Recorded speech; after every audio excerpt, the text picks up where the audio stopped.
How relevant is a waiter's manual from a restaurant in New York from 1997? And I've really got nothing to add for this intro.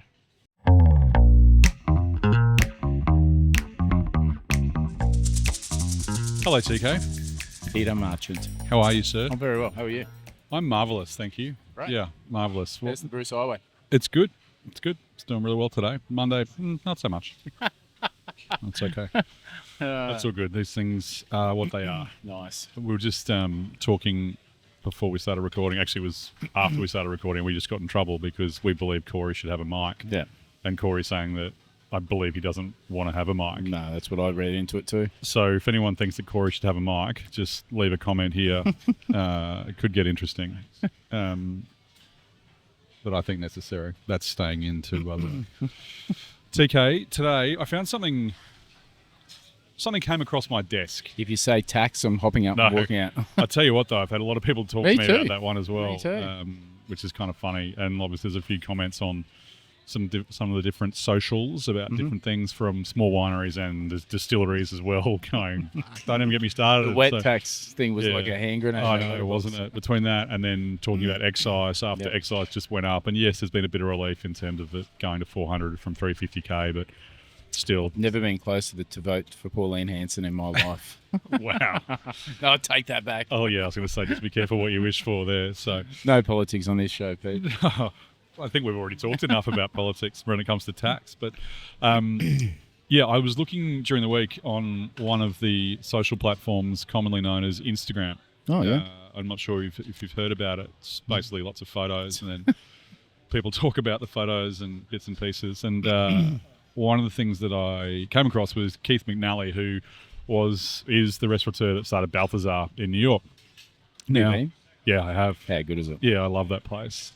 I went, and what's interesting is I went after, there was a certain restaurant in Brisbane that was very much modelled off that, and I went after that restaurant had opened. It was like you were walking into Brisbane. It was really quite uncanny. But imagine trying to replicate that now. I don't think it costs you $10 million. And it takes 60 years to do, because I know that they were super finicky about even like number of bolts on the bar and on the leather. Yeah, everything was really, really finicky. But wow.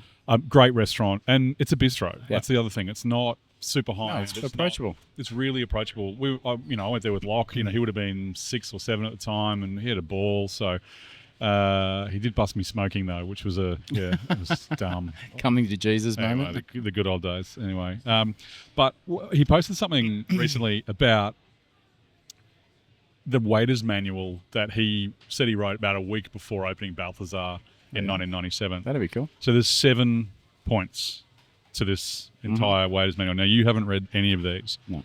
So I thought what we're going to do is we're going to break down the 7 points, have a bit of a chat about each one, get your thoughts on them. Okay, so number 1. When describing the menu, never say I have, always we have. Saying I have is affected and an insult to the cook who made the dish. Thoughts? One team, one dream, I say. So, yeah, I mean, it's an interesting one. And I think that, I'm certainly a believer in we versus I most of the time. And there is that ownership thing as well, where it's like I. And I think, if you were serving someone at a table, you can say I, because you've earned the right to do that, I think, because it's yours. But if it's not your venue, can you say I? I don't get wound up too much in that, but I do think that every single dish that we have, by the time you pick that empty plate up over there and somebody's eating off, it's probably passed through 7 sets of hands. Yeah. So, and then it's going to pass through another couple on the way back through. So I reckon, I'm we. Yeah, I'm with you. I think it's actually, again, it's going to engender that culture of we as opposed to I, and it's not a hierarchy thing or anything else. No. It's just like, we're all here to do the same thing, to look after these people, let them have a great time. I vote we. Yeah, okay, good. All right, that was an easy one. You ready?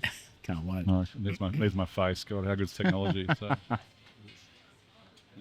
there's the number. Okay, number 2. Be friendly, not chummy.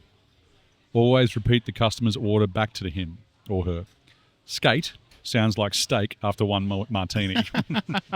I reckon it probably sounds more after 2 martinis or 3 martinis. But the be friendly, not chummy, I think we're talking specifically about customers there.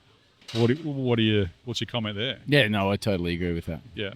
Because the hard bit is I eat in my restaurants all the time, and it does promote a more friendly approach. Yep. And when I'm with other people, you've got to be really careful because they're not friends, and the other person's usually paying good money for it. So I always, I'm a bit professional like that. I think depending on the venue as well too, right? Like if you're talking about my venues, then Market Bistro and Boca, but apart from that, it's really fast casual. So it doesn't really affect us. Spiro table service, I think so.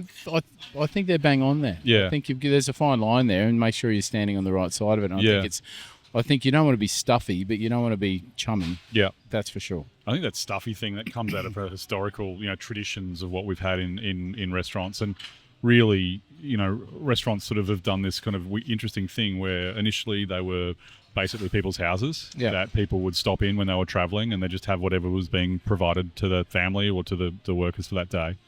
And then we sort of went the other way and did the super fancy, super high end, and we're sort of coming down another little sort of, not slide's not the right word, but there's different sort of peaks and troughs about what restaurants are and how they fit in. But I think a lot of the traditions that came out of that fine dining world don't matter anymore. Like, it's like you can't necessarily do that. Like simple things that it used to be super rigid. And I've been saying for years that there's a big difference between service and hospitality.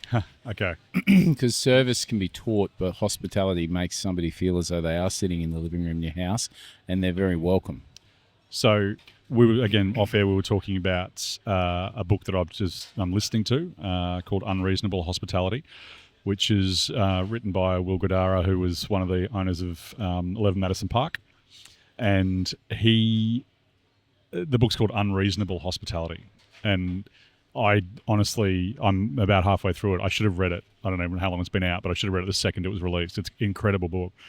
And there's a couple of things in there that I was probably going to say for another podcast, but you've just led straight into like the perfect segue. He describes service as black and white and hospitality as colour. Yeah, good. And I was like, that just gives you chills. It's like analogy. That's exactly what it is. It's just like service is getting it done, but that extra little zhuzh, that's what hospitality is. Like he talks about when he was before he was at 11 Madison Park, he was at this super high-end Indian restaurant. I can't remember the name of it in New York, and so it would have been probably early 2000s at this point in time. And one day there were some diners like, oh, we can't stay because we've got to feed the meter, and he's like, stay, I'll take care of that for you. Sent one of the team running up the street, put 50 cents in. These people stayed, spent way more money, had a great time. That then became SOP as part of when people sit down in the restaurant. The staff would say, thank you for joining us today. Where are you coming from? How did you get here? Did you drive? Yeah, oh, you did. Okay, are you on the street or are you in a parkade? Oh, we're in the street. No problems at all. What's your car? Don't worry about the meter. We'll take care of this for you. And it became a thing. And it's like people are just like, what on earth is happening? The greatest 50 cents you've ever spent in your life. Unbelievable, right? And it's just, it's such a little thing. And that's hospitality. That's the difference, I think. And again, we could talk about this forever, but just the fact that you've just said service and hospitality. Last year, we just did a search through our reservation system here at Market and pinpointed the person who dined with us the most. Yeah. And just rang them up and invited them to come in for dinner on us. Yeah. And that difference, that like they couldn't believe that we're offering that. But they had been in like 45 times. Yeah. Like, Jesus. So they've earned that right. Yeah. And for us to give away a meal, I mean, how much does that cost? Yeah, Bugger. But the goodwill is... They treat the restaurant like it's their own now. Yeah. And I think that you've just got to sometimes think outside that box. Yeah. And I think that's a great analogy. Yeah. I'm going to use it. Yeah, I love it. And that's cool. I'm doing some training next week and it's 100% on my list of, okay, this is what we're doing. So... there's rip off and duplicate. Yeah, there's so many things in this book, though. But I think it's going to be after you read it, we'll have to go through and I think analyse it a little bit more and try and get him on. Okay, number 3 here. When waiting on someone famous, direct most of your conversation to the other people at the table, especially the spouse or partner of the famous person. Spouses of famous people rarely receive attention in public. It'll make their day. Yeah, I don't disagree with that. That's an easy one. Yeah. I think in a place like New York where you're going to have probably a lot higher density of famous people coming, particularly a restaurant like Balthazar, which was the place when it first sort of opened. People wanted to go there. It was cool. Still is. That's the thing where that probably becomes more relevant there. And look, you and I have both looked after some really, really famous people some of which we can and Do you want a cannot good talk story? about. So yeah, I want a good story. So, I won't say the name of the hotel, but it's a quite a famous one, and we had Sean Connery in. Yeah, he was older, but he was still relevant. It was probably I don't know, early 2000s, and he's one of these people that you can feel him when he's in the room. There's a presence. Oh God, yeah. Yeah, wow. Like the guy's a proper fucking rock star. Yeah. Right? And there was no one. We had to open the restaurant early, and he wanted to get in and out before the restaurant had opened. So we Okay. gave him an hour. He came in with a few people. Yeah. And then I was basically the waiter and the chef Yeah. looking after him. And I walked over to the table to special him and completely lost every single thought in Just my head. any And brain. I stood over there and I went, thanks for joining us tonight, folks. This just run through a couple of things. I have no idea what to say because Yeah. the only thing running through my head is the 007 soundtrack Theme right song, now. yeah, exactly. And they all pissed themselves laughing, Yeah. and they gave us a clap, and I regained my composure. Yeah. And yeah, it was very cool. He was funny. Can be off-putting. I mean, I remember we had back a long time ago, we had Coldplay come in, and it was a big thing. It was like the restaurant was full. It was a Friday night, I think it was, might have been a Saturday night before, and they were eating. I think they were eating before they were playing, and so I got a phone call from Elvis, who's the concierge at the Sofitel at the time. It's like, Peter, I need a table for 12 tonight. I'm like, dude, not going to happen. Like we're full. We were booked months in advance. And he's like, you really want this table? And I was like, how badly? And he's like, he wouldn't tell me who it was. And he's like, you're going to want it. I was like, oh, dude. Anyway, I was like, okay, we'll make it happen. He's like, great. And then he's like, it's Coldplay. And I was like, okay, thank you. And then we just, again, play it cool. Need to not make a big deal out of it. I think that's the other thing is like for us, it's it's really important that they're just people. Yeah. They just want to be treated like people. And some of them don't. Some of them do want all the fanfare, but others just want to be treated like people. So, we sort of briefed all the staff and this is the situation, and they were just the loveliest, like just so chill, so cool, got in, got out, loved it, no problems whatsoever. But on the way out, there was a guy sitting at the bar, it was a bit of a kooky cat. And we hadn't seen him before, and he was sitting at the bar. And as they went to leave, this guy jumps up and unrolls this giant poster. He goes, "Can you please sign my poster? Can you please sign my poster?" And I'm sitting there going, "Where the fuck has he come from?" Yeah. We're sitting there all night, I think. He's been sitting there all night. He was mates with one of the staff. One of the staff had blabbed, and I was like, ugh. So anyway, that was a whole other conversation about privacy and discretion and da-da-da-da. And it's like so annoying. I like the fact that, and we get a few on the Sunshine Coast, Yeah. and it's nice when they know that they can come in here and have a feed and they're not going to get harassed. Without all the bullshit. Yeah, exactly. And just makes them come back. Yeah, Because they feel as though it's a safe place for them, I mean, that's the thing. Is like they just want to be somewhere where they can feel comfortable, not paparazzi'd for the whole night or whatever it may be, and people coming up and giving them shit or asking them questions or asking for selfies. And Agree. Okay, so that one we all agree on. All right. Never rush the guest. Good service is based on anticipation. Where possible, try to anticipate the customer's needs. This does not mean hovering over the table. As a customer, I can't bear to sense a server or busser lurking a few feet away. Yeah, you can certainly overwork a table. I'm one of these people that the best service is when you feel as though it's not even happening. What service? Yeah. I think that's the best. Yeah. We've got Nick here at the restaurant, and he's one of the best in the business. And there's a saying that's called getting nicked. Yeah. And it's because it's like you come in, you get served, and you go home, and you're full, and you're pissed, and you're happy. And you've spent $10,000 and you don't even know what you did. Yeah. And I think that's important. I totally agree with that, because if it's too stuffy, that's not cool. And I think that day is pretty much done. Yeah. It may come back. I don't know. Maybe come back with the Gyrodon trolleys. But no one wants Gyrodon trolleys anymore. Someone asked me about one recently. I'm like, that's absolutely not going to happen. I just want to put stairs in every single restaurant so that you can't have Gyrodons. Yeah, exactly. Perfect. I think the other part of that I really like is that anticipation thing. And I think that's where, and this Will, who talks about one of his first experiences, he was young. His father was in the industry as well. Yep. Worked for a big restaurant group, like chain restaurants. And for his birthday, I think went to the Four Seasons, and that was his first sort of experience of proper fine dining. I think he was like 13 or something like this. And he was saying, the fact that, he dropped his napkin, and by the time he'd gone down to the floor to pick it up, there was already a new one on his lap. And it's like, certainly in those pointy end ones that I've worked in, that was our aim as well. It's like, I often say that Melissa, my wife, was one of the best that I've ever worked with front of house. And I remember listening to her brief her staff, and if she ever heard a piece of cutlery hit the ground, it was like, go straight to the cutlery drawer, grab one of each, and go straight to the table. Yeah. Like, stop what you're doing and get over there. Absolutely. And I think something as simple as that, you go, well, it makes sense, right? Yeah. Rather than go over there, pick the cutlery up, take it to the wash-up area, go back.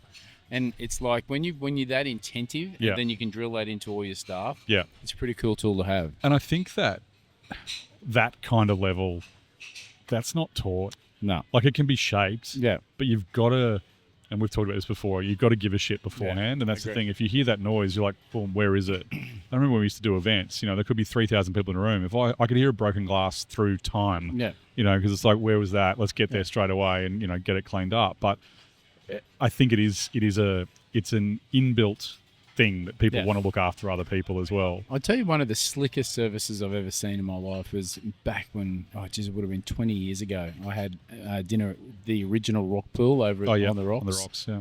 Fucking hell, that joint was so sharp. Yeah. The service there was unbelievable. The dining room was beautiful. Yeah. The linen, the cutlery, everything was so perfect. Yeah. There's no wondering why that will remain like an institutional restaurant in Australian dining history, But it's also like they've changed. Yeah. Like that's a lot more, not less. It's more relaxed. It's more relaxed. It's still formal, but I was you know going to what I say, mean? now that you've got waiters in bus coats again, but I think that they've taken the edge off the dining, I think that there's there's service. Absolutely, and I think that's part of an Australian dining culture thing as well. It's like most people don't want that kind of really snooty kind of thing Stuffy. anymore. Yeah. And I think that it's that's not friendly. No. It can be really kind of aggressive. I remember going to a couple of places in Sydney around that same sort of time. Yeah. And just going, oh my God, what did I do to these people? Yeah. It's just like, what the hell? It was like I trod on their cat. Yeah. And I was like, I didn't hurt anyone, I promise. But it was like the service was so condescending. Yeah, It's that that's really old school looking down the nose at you, and it's like, oh, sorry, Yeah, I don't know everything. You order an $80 bottle of wine and suddenly you're frowned upon. Yeah, It's like, exactly right. And for me, it was just, again, they were professional waiters. Yeah. They weren't, 17-year-old kids. These were men and women in their 40s and 50s that this was their living, and they probably made a really good living at that point in time as well, but it was just, I just remember walking out of, there was one place in particular, I remember walking out just going, what did I do wrong? Yeah, right. And so I was like, I put it back on me, and I'm like, what did I do that made them treat me like that? Which is just bullshit. It was nothing to do with me. It was just them. Yeah. But I also just never went back to that restaurant ever again, and will never. Yeah. Who's doing it right at the moment, do you reckon? And have you been out for dinner recently? Well, apart from the venues that I've got something to do with, and one in particular probably stands out right now is Central. I think they're just doing it really well. I think SK Steak and Oyster does it really well. Say that. I think in Brisbane, if we're talking about that, again for that classic sort of style, and that's Training and the effort that he puts in there, it's obvious. Yeah, absolutely, and you can see it. And people are like, "Oh, it's expensive." It's like, is it? It's value Compared for to money. what? Yeah, exactly right. It's like you can't go anywhere and get that kind of level of service. No. There's only probably a dozen places in Brisbane, Queensland, really for that matter, that are kind of like that. No offense to anyone, but That stacks up to all the big gun restaurants in Australia, I believe. yeah. I've been there a few times. The food's sharp, the Yeah. service is slick, and the Yeah. dining room's just beautiful. Yeah, the dining room's stunning. That's the thing. I think Agnes does it really well as well. Again, just pros across all levels. We were talking at work today about sort of teams and getting people together and getting people on the bus and getting the right people on the bus and getting the right people in the right seats on the bus. And I think that they do that very well. That group in particular. So I think that's definitely up there. Like I don't eat out as much as I probably should or I was in would like to. Bosco a few weeks ago. Geez, that's good Yeah, too. Simon Hill. He's just a great See, operator. another just Yeah, veteran, right? Yeah, The absolutely. food's so good and the service is slick. Yeah. But really not stuffy at all. No. Yeah, exact opposite. it's a to that. shed. Really, it's like it's a very cool commercial space. I love it. I think it's great. I just like walking in there and you just smell the smoke straight away. It's like, God, I'm starving. I'll take all of the cow. Thanks I so much. legitimately thought I was going to die when I walked out of the door. I was so full. So full. In In a good way, though. Yeah, God. I just couldn't stop. You reach that stage and like, I'm done. Yeah. There's one more. Yeah. And then all the food's One sat more there. wafer thin slice. One thing I do like about that restaurant as well is they've got they call them the heavy gin pours. Oh, yeah. So it's just a really big glass of gin to start. I'm all for that. I love that a lot. Take the edge off. Absolutely. It's certainly a nice way to start a meal. Okay, all right, let's move on. But I think that that anticipation thing is really, really good. I love that. Agree. 5, this is kind of a no-brainer for me, but please don't clear the customer's coffee cup until after he or she leaves, or drop the check before he or she asks for it. Yeah, 100%. That said, high volume, if you're looking at high volume with table service, Terry Gallish. well, he'd drop a bill in a fucking minute, But I think that there may be a time and a place for that. Second turn at Montrachet, my wife often still wakes up in cold sweats. I think most people that work there do, I mean, I've got plenty of mates that work there that are like, PTSD from certain things. There's the the bill. check. Exactly. You have 34 seconds to eat that creme brulee. I mean, it wasn't quite that bad. But I think that, some places probably push that maybe more than they should as well. And again, what's worse, not getting the bill or waiting for the bill? Waiting is the worst. The waiting for the bill is the worst. That's the worst. I think I might have told this story. Yeah, that's a peeve of mine. It grates me up. So I've never been more angry leaving a restaurant after just dropping $600 for 2 people to eat and waiting 35 minutes for a bill. And it's like there's nothing on the table. There was 2 water glasses, and I put my credit card out. Yeah, that's even which is worse. the worst. Yeah. That's so shit. That's nearly as bad as clicking. Oh. I was talking to someone today about playing clicking. with your credit card on the phone. Yeah. On the table. Well, I did all of those things. I was like spinning it. By the end of it, I was almost juggling the fucking thing, trying to get some kind of attention. It was so weird. If I say that to Lady, you're like 4 ways. Yeah. Check over. Don't you? If you click, people will come in here. So Justin will throw a plate at me. Probably. But it is interesting that there is that sort of fine line, I think, with the bill in certain venues where it's like, can I get you anything else? How about now? How about now? Yeah. How about now? Yeah. What about now, sir, madam? I think that there is a kind of a line, particularly if you're trying to turn tables. Yeah. But I think most people understand that as well. And if you sort of, I mean, you could always offer them a drink at the bar or buy them a drink at the bar. Absolutely you right. need the table back. Yeah, like, I hate to be that guy, guys, but exactly right. Can I buy you the first round at the bar? On me. Yeah, especially if they want to stick around and have a chat. Yeah, that's just right. Get their ass off that. That's table. a great idea. You can do it in a way that's not offensive. It's not telling them to fuck off. No, it's that's just, right. Yeah, it's not me. It's you. Hang on, wait. It's the other way around. Okay, number 6. When reciting the day's specials, always mention the price. I'm going to break this one down because there's a couple of points in this one that I think are really good. Do you think you should always mention the price with the special? Yeah. Why? I just think it firstly, it avoids bill shock. I just think it's the done thing, in my opinion. Yeah, I certainly don't see anything wrong with it. That's for sure.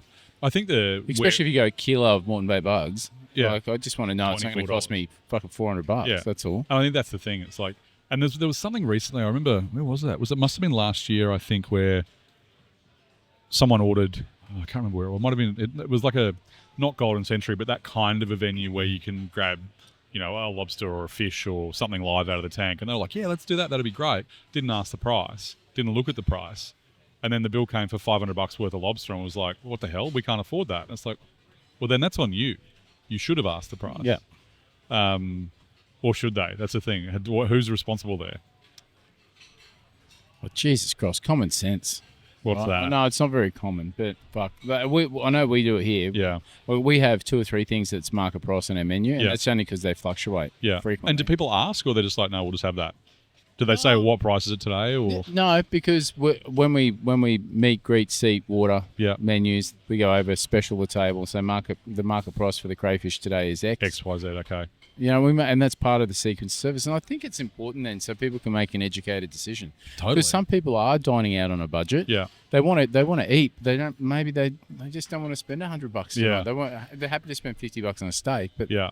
So not 100. No, and I think it's kosher to do that. Yeah. I think that you're setting yourself up for a potential problem if you don't. I was just saying to you before, we had a couple of customers in here this week having 25-year-old Macallan double shots. That's a $500 drink. And what how do you manage it? Do you, like we quickly so they can have a second one? But do you tell them the price? Yeah, that's the thing. If they're ordering Macallan 25, they know it's not going to be $50, or they know it's not going to be $20. You would think. Common The sense. other thing is that the challenge where it can come in is when someone's ordering on the table and they're not paying the bill. So what we try and do here is go over, present the bottle, Yeah. and recite the price. So make a song and Yeah. dance about it. Sir, Macallan 25-year-old, blah, Yeah. blah, blah. Tell them a bit about the scotch and Yeah. then say, it's 250 a nip. Would you like a single or a double? Yeah. Would you like it on ice or Yeah. neat? Yeah. Suddenly they go, I'll have a double. Yeah. But now that presents another problem. 4 people, 4 doubles. But you're, That's your maths. so you're 2K. Can we have another round? Yes. Do you swipe the card? No, I wouldn't. What For the happens if second they round? can't pay. Cost of doing business. Bold. Get their keys. Yeah, I was shitting myself. Yeah, Because, I don't know. I mean, mate, and you can't say, like, I need a credit card. because Can you, that- that's what I because mean. How do you that's do offensive, that? right? 100%. We had someone recently who got offended because someone said, "Oh, what's your budget?" yeah. When they were talking about wine, so what's your budget? And this person was Well, like, that's "What do you just mean?" fucking It's just stupid like, then. "What do you mean? What do I mean?" It's like it's a 'Cause pretty it's straightforward just, question. That helps the SOM Yeah. make a decision. I'm not right? saying, "Do you only want to spend $20, you tight ass?" Yeah. It's like, what? Give me the number. If it's 20, it's 20. If it's Yeah. 2,000, it's You can 2,000. find a I'll nice find you bottle of something wine for fucking $80 and that's the point. Yeah. We can get you something good. We've only got good booze in here. Yeah. But you getting upset because I'm asking you what you kind of want to spend tonight? Yes, It's like, what? Fuckhead. Just weird. Shoot yourself in the head with Well, a that's- large caliber bullet. Seems quite intense. But Maybe there's a couple of steps probably before that, but maybe read this. Maybe read a couple of books about hospitality first. But Send him that link. yeah, But no, it's nerve wracking. it's murky. But I think when you got booze that's that expensive, I think our way of being gentle with it, present the bottle, Yeah. give them some info and the price, Yeah. and it sort of rolls off the tongue without. And I know the Very answer to this, but do you want to talk about the bottle that got served here one night when someone ordered it or no? But based on those eyes, I'm going to say no. All right, we'll move on. But and oftentimes, what happens is that someone orders a bottle, they don't know what it is, they're not paying for it necessarily. The wine turns up at the table, everyone's happy, and then the person gets the bill. It's like, I did not order that. Yeah. It's like, yeah, but that mate, your mate there did. So, I don't know what you want me to do here. And again, I think it's reading the table as well. There's lots of things that you can do, and And you think if you've got a good team, you can mitigate most of it. Like, Yeah. everyone's got a horror story, but if Yeah. it happens once a year, I'm with you. It's a cost of doing business, Yeah, and especially when you do that. You want to delve around with a big wine list and fancy bottles of scotch behind the bar, well, train your staff, yeah, or else you're going to open yourself up like a fucking banana. yeah, and that's the thing though. That's the thing where it goes pear-shaped real quick. Yeah, no difference to overcooking a Wagyu steak or exactly. a crayfish or Yeah. And know, dropping a ordering too plate or yeah. ordering too much caviar. It's the same thing, right? Yeah. So There's no such thing as ordering too much caviar unless you can't sell it. that's what I mean. Oh, I see. Something as perishable as that. Yeah. Whoops. You know what? I'm very happy wine's not perishable. It makes my life so much easier. Okay. The second part of that was when a customer pays the check in cash, never assume the change is your tip. Always return the change to the table. Yeah, 100%. Yeah. It's not your money. I've definitely seen that gone wrong a couple of times. Yeah, Again, years and years and years ago, where people are like, look at this tip. And it's like, what? And then the customers come over and like, can I get my change? It's like, oh, shit. Yeah, that's a bit steep. And when you're taking it then out of someone's pocket or out of the till, it's like, oh, shit. Yeah. We've made a mistake here. And I Yeah. think that's the thing. It's like, just put it down. If they want to give it to you, they will. Just leave it there. Yeah, exactly. Give it back to them. Yeah. All right. I like this one. Never offer a celebrity a free drink. Instead, offer it to a regular or the guest Oh, least expecting 100%. it. And I think that's what you said before. It's that idea of, that surprise and delight. Yeah. It's like that person that's been here 45 times last year never expected a thing for doing that. They just like it. Obviously, well, you'd hope so. But doing things like that, it's that, again, it changes the relationship from a transactional sort of thing to something more, because it's not, I'm not just sitting here taking money off you. It's like, no, now you're sort of part of the family to an extent. So it's like, you've got to not reward that, but it is reward a little bit. It's just acknowledge, I think, more than anything else. And I was talking to actually the guys from Any Day Hospitality in Brisbane a couple of weeks ago, and one of them was running around with a bottle of champagne in his hand. I was like, what are you, like, in the middle of the street? I'm like, what are you doing? He's like, oh, we've got a customer that's been in one of the restaurants 100 times today, so we give him a nice bottle of champagne. I was like, how good's that? And we can track these things now, like with the booking software. Speaking of Terry Galashay, years ago, I remember asking him when he had Montrachet in Paddington, and I said, how much money do you spend on marketing? Because he was full every day, right? Yeah. And he goes, nothing. Yeah. I said, nothing. And he goes, I used the money that I was going to spend on marketing and I spend it on the people in the restaurant. In the if they order a bottle of Burgundy that's worth $150, I'll go and get a bottle of Burgundy that's worth $350 that I know is way better. Yeah. And put it on my account, go over to the table and said, I seen you ordered this, blah, blah, blah. Yeah. Try this one, it's on me. Yeah. And people were legitimately blown away. Yeah. You've got them for life. Yeah. So, yeah, I'm all over that. I think that's great value for money. And you've always talked about, the best thing you can use for marketing is your own product. It's the cheapest thing, cheapest form of marketing. Yeah.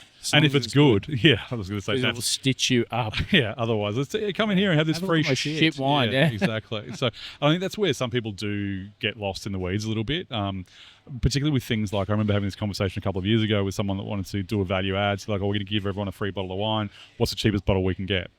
And it's like, is that really what you want the experience to be? Yeah. And then when I was working in golf, basically there was a competition that it's like a skins comp, but it was for bottles of wine, and we were using the cheapest stuff. And it's like, how does this make us look? Yeah. It's not great. So it's like, well, what do we do there? And I think that's a really key part of that. You can only do that if the product is good. Yeah. Because otherwise it's going to bite you. And the celebrity stuff, like, I just treat them like a normal person. You know what I Totally, mean? Because I think that's half the battle. Yeah. Because a lot of them won't go out because they just don't want to be fussed over, or that they don't want that. They get that attention every single day of their life. Yeah. If you can find them a dark corner and just give them a bit of slick service, then I think they'd be way more thrilled with that than a free glass of champagne. Yeah. You know what I mean? And I'm with you. I scour our online bookings all the time. Yeah. And if I see somebody that's been in quite a few times, you'll see notes all over it saying, 2 glasses of champagne on TK. Absolutely. It's just my way of saying thanks. Yeah, absolutely. And we do the same thing, particularly for regulars and again, we can see exactly how many times someone's been in the venue. Yeah.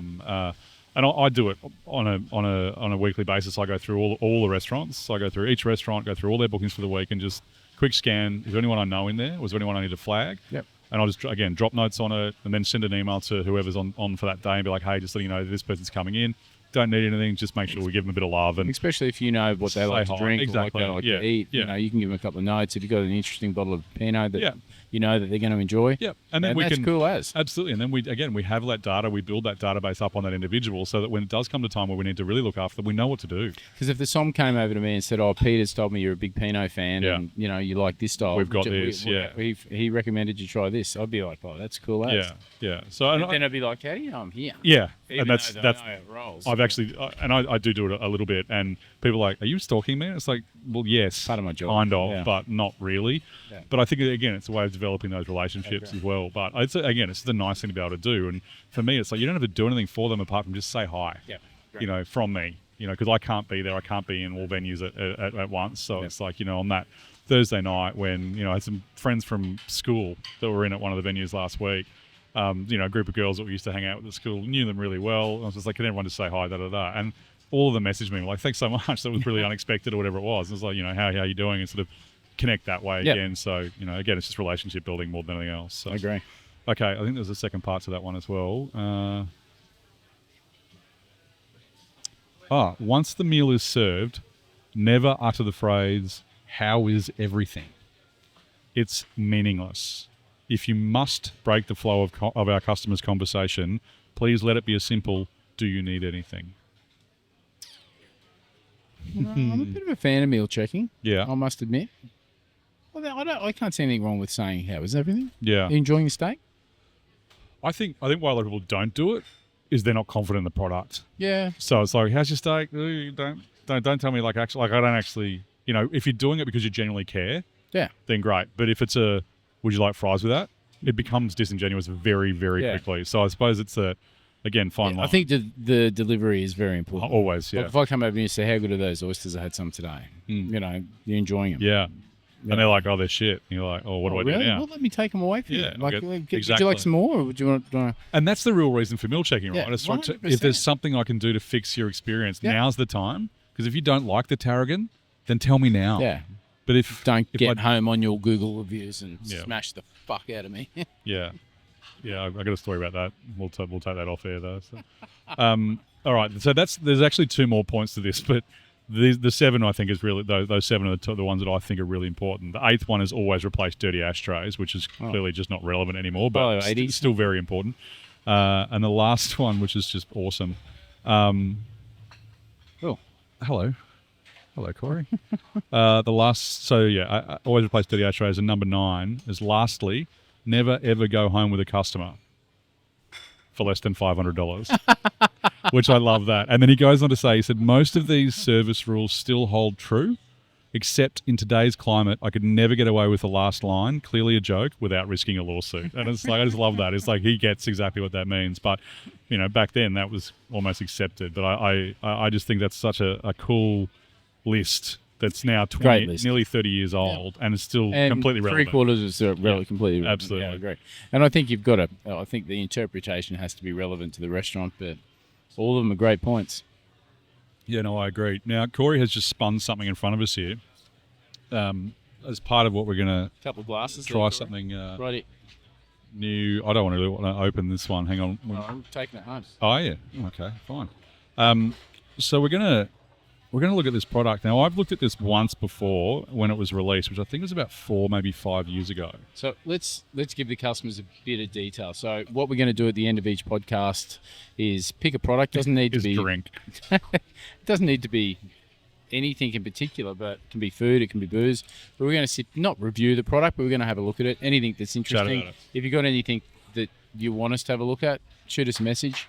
But you Sponsorship team is available. Sponsorship is available. cheap too. I'm a Tony's cheap very guy. cheap. So, this is a cool story. Yeah. So these guys, so based in Melbourne. Oh, Jesus, I don't know how to do low pause. Based in Melbourne, but this is 100% Australian, what they call Solera rye. So it's rye whiskey. Grain comes from a single farm in South Australia, which is just cool, straight up. And then it's aged. Cut you off. Is there much whiskey made in Australia? Not rye. I think this is the first. I don't think I've seen rye whiskey here before. I could me- be wrong. You've got me so addicted to rye. Yeah, sorry about that. No, it's good, really good. Well, after we spoke about Jameson a few Yeah. weeks ago, I'm now like, wow. oh God, it's so good. Mate, value for money. so good. It's a great drink. Yeah. Yeah, so there's not, again, this is kind of a new thing. Whiskey in Australia in general, look, it's really expensive to make whiskey here. You've got to age it for 2 years. for the So it's, for the aging thing. So basically you're just staring at your money for 2 years before you can even release it. So it's a long process. So a lot of distilleries will start with gin and vodka. So age it in oak for 2 years. Yeah, it's got to be aged in oak. New So oak? depends on the these guys. I think they use 2 different types of oak. I think from memory.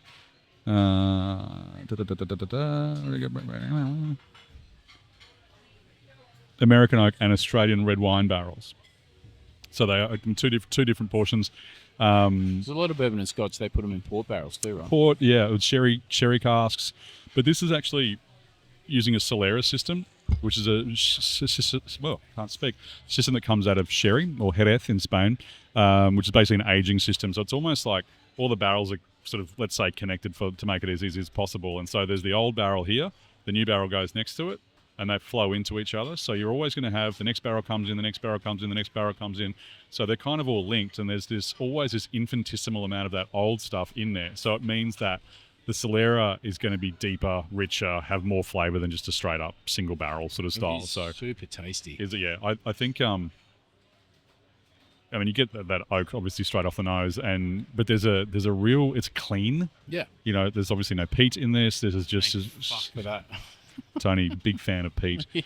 But you're a bourbon drinker. Yeah. You like this kind of style Bourbon, and rye, yeah, and Irish. But I do like Irish. I think it's got to the stage now where I'm not enjoying the sweeter drinks as much as I used to. I've got to be right in the mood for it. I'd much rather have a scotch than a really sweet bourbon. I think that's the reason why rye sits really well in between. Because it's in that zone, yeah. And I think that's the thing with bourbon, obviously. It can become very sweet very quickly. Yeah. Probably the reason I'm not really a bourbon fan for that reason. Yeah. And all bourbon with higher alcohol, I think, takes that edge of that sweetness away. Yeah.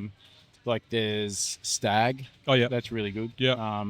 It's like 57% or something like Yeah. that. So it'll knock you on your ass. Yeah. But it's a for me, it's like a one drink like Yeah. this after dinner. That's it. Yeah. Yeah, if you want to have I could have a session on that. Yeah, you probably could. Splash of soda. Tomorrow probably ice. wouldn't be amazing. No. But, yeah. But that's the thing, you don't need too much. So you're a soda and ice guy? Yeah, or a splash of Coca-Cola. Yeah, okay. Or on ice if I'm in the mood. Yeah. Yeah, I'm an ice guy. Yeah, I'm not neat like that. Yeah. Like I have it to taste Yeah. it, but I like that little bit of dilution. Yeah, but you know. that's the thing. I get a giant cube, Yeah. drop it in, just let it sit there for a minute, and then I'll get to it. I did have a bit of a session with some really good whiskey when I was in the States last, and there was a guy who was a proper whiskey pro, and he had not shaved ice, but like ice chips. You know, Oh yeah, ice chips. Yeah, you get them out of Yeah. the freezer at home. Yeah. And he had a bowl of them there, and he just had a spoon, and he'd put a little bit in Yeah. there, and they would melt literally in a minute or Yeah. so. But but it gives you the right amount of dilution. mate, I really fucking liked it. 'Cause Yeah. when you sipped it, you got a little bit, Yeah. but it was a little bit diluted. It was And really cold. It also takes the edge off. Yeah, it really like so that's does. the thing when alcohol, like something with a high ABV like this, when you chill it down, you don't see the alcohol as much, and you see the lighter, more aromatic flavors. So Yeah. that's why neat when you see people drinking, like particularly on TV shows, and like we're both big fans of Yellowstone, they punch bourbon, like Yeah. right. And you know it's not real, but they've also changed. Did you see that in this season? No. The latest season, the last season, they changed. That was bullied. That's what they used to have, and now it's. You're noticing what booze they're drinking. Oh man, it's straight up. Someone's paid some money. I get it, but I can't remember what they've changed to. But it was, what was it? It wasn't Michter's, but there was something else. They've changed. Like they've changed. Wellers. No, Everything in I have America's to have a think. Wellers. But either way, I was like, holy shit, that's changed. So the sponsorship obviously changed for the last season, which is interesting. But they're just like walking around like room temperature, just punching giant things of this. It's like Mad Men watching that. You're like, surely no Yeah, one was surely doing not. that. Like, Like, is that just- true, but you reckon? just drinking whiskey in the middle of the day, like that. Like we're talking glasses of the shit as well. It's not I like know. it's not like You'd be polaxed. you'd be absolutely munted. Yeah. Like I don't know how you get work done. Like No. I mean, I struggle sometimes when I'm tasting cigarettes and a glass of whiskey. at pretty the fucking cool. office. Yeah. In the office, it's just that was That's good. I wouldn't have minded experiencing it. I love this. Yeah. I think there's there's a smoothness to it, which I don't like using that word, but it's, Do you often, if you're doing a wine list, do you try and get an Aussie bourbon, or are you looking at trying to get a bit of balance with some Aussie yeah, definitely. distillers I or something mean, in there? we've got so many great distilleries here. Yeah. So definitely, probably more so in the white spirits because there's like 6,000 gin producers here. Where do you stop with that? Like it's Well, crazy. again, I think it's a category thing. It's like, for us, we know a couple of first gins we're not going to choose from because we're contracted for those, certainly for first pour. So it's like, how do we put the colour in? Like, what are the exciting things that we can do? And I think showing off really great local producers is a big part of that. And then definitely from a whiskey point of view, if you just do whiskey with an E or without as a sort of a category, yeah, I think again it's just about diversity and showing off some cool things. Obviously, Tassie's got some amazing whiskies. They're so expensive, Yeah. and that's just what they are. People are like, why? It's like because it's so hard. It's so long to make these things, and it's opportunity cost. Yeah. It's just sitting there, and that costs money just to sit there. I've got an unhealthy habit with whiskey. I just love it. I love collecting it. Yeah, I love looking at it. I don't like drinking too much of it. Like Yeah. I'm maybe one Yeah. or two a night if I have it every night. yeah, But there's something about it that's really therapeutic. yeah. And I find it so interesting. Like what you've just told me about that, I find that so interesting. And I think that's the thing is like this has a really cool story. Yeah. So it's I didn't even know we had bourbon, Australian bourbon, rye whiskey. And that's the thing. It's like it is unique. Yeah. Again, these guys have spent the money. Great bottle, like cool, eh? proprietary bottle. It's got their own printing on it. I just love it. I think they've done all the right things. Yeah. So well done to the guys at Gospel because I'm a big fan of this. Well done. I reckon they're going to sell a bit of it. Well, I think they have.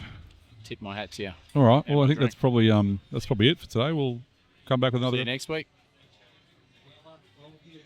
Sorry, Corey's they've changed from Yellowstone, so they were at Bull Eat to start with. Well, a 12-year-old. Buffalo Trace, yeah. So A few bucks probably changed yeah, hands there. I I'd say reckon. they would. I mean, old mate, what did he pay for the 4.6s?